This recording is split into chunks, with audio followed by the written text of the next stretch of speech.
அம்பாறை, மொனராகலை, மட்டக்களப்பு, திருகோணமலை, அனுராதபுரம், புலனறுவை உள்ளிட்ட மாவட்டங்களில் வயல்நிலங்கள் வெள்ளத்தினால் பாதிக்கப்பட்டுள்ளன. அம்பாறை மற்றும் மட்டக்களப்பு மாவட்டங்களில் அதிக பாதிப்பு ஏற்பட்டுள்ளது. அம்பாறை மாவட்டத்தில் 2,50,000 ஏக்கர் பாதிப்பு ஏற்பட்டுள்ளது.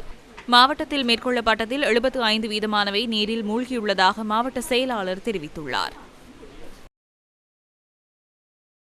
கடந்த சில நாட்களாக தொடர்ச்சியாக பெய்த கடும் மழையினால் அம்பாறை மாவட்டத்தின் பல பகுதிகள் வெள்ளத்தில் பாதிக்கப்பட்டிருந்தன.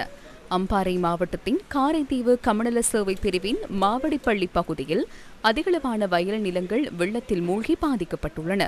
1.5 மாதத்துக்குள்ளேயே பயிரிடப்பட்ட அந்த வேளாண்மையின் காரணமாக அதை தாக்குப்பிடிந்த வெள்ள நீரை தாக்குப்பிடிக்கக்கூடிய அந்த பருவமில்லாத காரணத்தினால் வேளாண்மை முற்றுமுழுதாக அளிக்கப்பட்டிருக்கின்றது.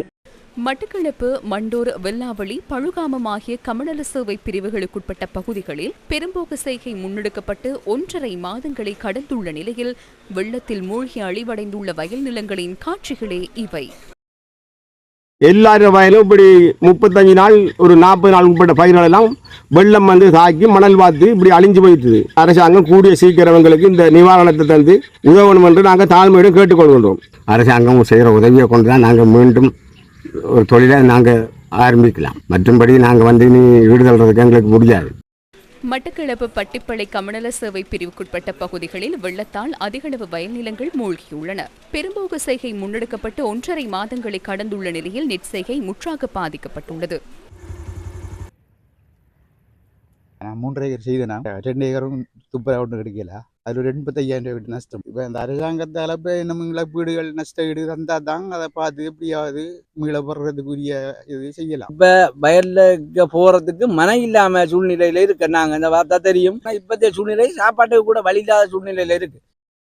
மட்டக்களப்பு மாவட்டத்தின் கித்தூள் விவசாய கண்டத்துக்குட்பட்ட பகுதிகளில் அணைக்கட்டு உடைந்தமையினால் வயல் நிலங்கள் வெள்ளத்தில் மூழ்கி பாதிப்படைந்துள்ளன. பயிரே வராத அளவுக்கு நீங்கள் பார்க்குறீங்கன்னு பயிரே வராத அளவுக்கு மூடி கிடக்கு. வெள்ளாமல் ஃபுல்லாக முழுதா அழுவி கிடக்கு.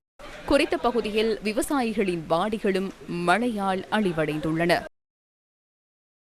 திருகோணமலை, தம்பலகாமம் கமநல சேவை பிரிவுக்குட்பட்ட குடமுருட்டி, முள்ளியடி, கோவிலடி, தம்பலகாமவெளி ஆகிய பகுதிகளின் வயல் நிலங்களும் வெள்ளத்தால் பாதிப்படைந்துள்ளன.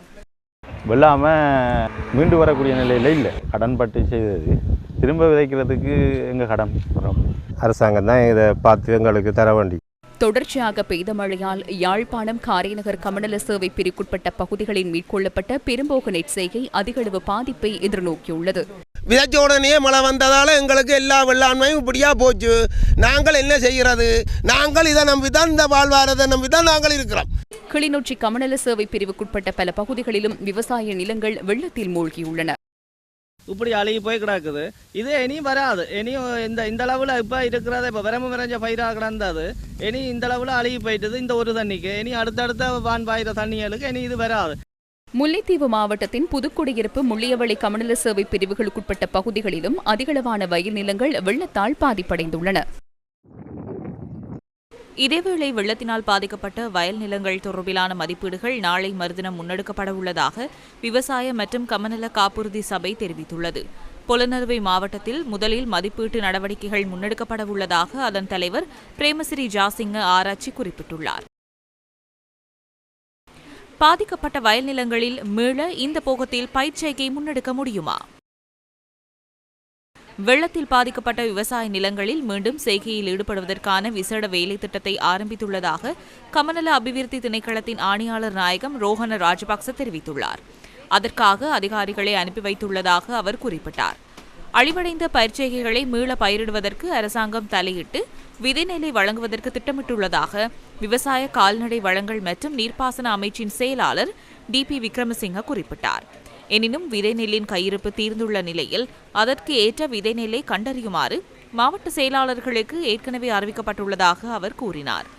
விதைநெல்லினை மீண்டும் கொள்வனவு செய்து மீண்டும் விளைச்சலை மேற்கொள்வதற்கு விவசாய மற்றும் கமநல காப்புறுதி சபை எதிர்பார்த்துள்ளது. பாதிக்கப்பட்ட விளைநிலங்களுக்கு நட்டு ஈடு வழங்கப்படுமா? வெள்ளத்தினால் அழிவடைந்த 6 வகையான பயிர்களுக்கு நட்டஈடு வழங்கப்படும் என விவசாய பிரதி அமைச்சர் நாமல் கருணாரத்ன நேற்று தெரிவித்தார். இதன் பிரகாரம் நெல், சோளம், உருளைக்கிழங்கு, சோயா, போஞ்சி, வெங்காயம், மிளகாய் போன்ற பயிர்கள் பயிரிடப்பட்ட இடங்கள் வெள்ளத்தினால் சேதமடைந்திருந்தால் ஒரு ஏக்கருக்கு அதிகபட்சமாக 40,000 ரூபாய் என்ற வகையில் நட்டஈடு வழங்கப்படும் என விவசாய கமநல காப்புறுதி சபையின் தலைவர் பிரேமசிறி ஜாசிங் ஆராய்ச்சி தெரிவித்தார். இதற்காக அரசாங்கத்தினால் 1,000 மில்லியன் ரூபாய் ஒதுக்கப்பட்டுள்ளதாக அவர் தெரிவித்தார். வடமாகாண வெள்ள நிலைமையுடன் அனுராதபுரம் மகாவிலாச்சிய பிரதேசத்தில் பூசணி தோட்டங்களுக்கும் சேதம் ஏற்பட்டுள்ளன.